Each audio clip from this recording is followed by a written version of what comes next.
My name is Christoph Thaiss. I'm a core investigator at the ARC Institute and an assistant professor at Stanford University. My lab studies body-brain communication in health and disease. A central aspect to the human experience and our human identity is the formation of memories. And so it's a really devastating aspect of human life that our cognitive abilities decline as we get older. This has been documented in many studies, such as the ones you can see here. And usually there are two conclusions from these studies who perform cognitive tests across the lifespan. On the one hand, our memory functions are stable until around the age of 50, but then they see a pretty linear decline for the remaining decades of life. But secondly, there is a lot of person-to-person heterogeneity in the rate of cognitive decline over the lifespan. And so we have this big challenge in the field to identify factors that regulates the rate of an individual's cognitive decline. For example, what are the factors that distinguish an 80-year-old who is suffering from cognitive loss to an 80-year-old who retains cognitive function like a 20-year-old? We know that the molecular and cellular basis of memory formation requires the formation of engrams, which are neuronal ensembles that get co-activated by the same stimulus and retain information about the stimulus until later in life.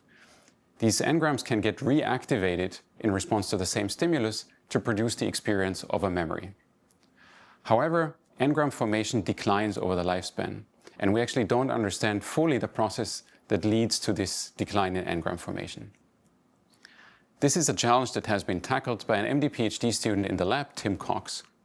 And what Tim has found is that contrary to our expectations, age-associated cognitive decline is not an exclusively brain intrinsic phenomenon, but is actually a whole body phenomenon and requires sensory inputs from inside the body. Usually when we think about sensory systems, we think about exteroception, which is our brain's ability to perceive the outside environment. For example, through the senses of touch, taste, hearing, seeing, and smelling. And so exteroception is extremely important in our ability to navigate the physical environment and to interpret changes in the physical environment. But there is a second parallel sensory system of the human body, which we collectively refer to as interoception. Interoception is the brain's ability to perceive what's going on inside the body. And so very parallel to exteroception, the brain has the ability to perceive the inside milieu of the human body and respond to this through adaptive behaviors. This is instantiated through sensory systems of the human body, such as the vagus nerve, which is essentially a set of cables running from the brain into the different organs of the human body, perceiving signals that are then being reported to the brain in order to change behavior. And so in this study, we had three key findings. The first one being that interoceptive signals are critical for memory formation, which means that memories are not formed brain autonomously, but they actually require input from the periphery as well. The second finding is that these interoceptive signals decline with age. We have known for a long time that our exteroceptive abilities decline as we get older, which is why we need things like glasses and hearing aids later in life. But now we found that interoceptive signaling is also declining with age. And this is actually not a hardwired process that occurs in a constant fashion over the lifespan, but is actually very strongly influenced by signals emanating from the body, such as inflammatory signals, which then influences the ability of the brain to perceive these signals from inside the body. I will show you an example pathway that we have worked out as part of this study. This pathway originates in the gastrointestinal tract. And so we performed an experiment on aging animals, in this case in mice, from the moment they were born until the moment they died. And we profiled everything we possibly could about the aging GI environment, in terms of the molecules that are present there, the bacterial species that grow inside the gastrointestinal tract, their genes, as well as the proteins that we find over the lifespan of the gastrointestinal tract. And so we found that the aged GI environment is very different compared to the young GI environment. And importantly, some of these changes, the molecular changes in the gastrointestinal tract, are being actively sensed by immune cells in the GI environment. One example I'll show you here is the accumulation of medium-chain fatty acids in the gastrointestinal tract, which bind to their receptor GPR84. And this G-protein-coupled receptor is exclusively expressed by myeloid cells of the immune system. And we know from the literature that medium-chain fatty acid activation of GPR84 leads to an inflammatory signal because it results in the production of pro-inflammatory cytokines such as IL-1 beta and TNF. And so indeed, that's what we see when we take a young animal and we treat it with medium-chain fatty acids such as decanoic acid, which leads to the increase of pro-inflammatory cytokine production in the gastrointestinal tract and other places of the body. This is very reminiscent of a phenomenon that we usually call inflammaging, which is the accumulation of these inflammatory cytokines as an organism gets older. And here we have an example where we can induce a similar phenomenon just with the exposure to a single molecule.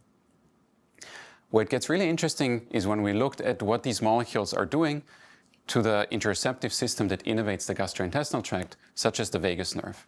Because we found, if we do calcium imaging of individual vagal neurons, that this pro-inflammatory cytokine environment suppresses the vagal response. So here we have an experiment where we look at vagal responses to dietary nutrients, and just the exposure to decanoic acid and the cytokines that are being produced in response to decanoic acid blunts the vagal signal. So you can see that there are fewer neurons responding, and the ones that are responding are doing so with a reduced strength. And so finally, the consequence of this interoceptive deactivation by these inflammatory cytokines is the reduction in memory formation. And so here we're looking at the hippocampus specifically, because the hippocampus is a brain area that is so critically involved in the formation of memories. And we're performing a cognitive test on animals, just like the cognitive test in the human population you've seen before, where the higher the score, the better the memory test, the lower the score, the worse the memory test, which would be indicative of an age-like system.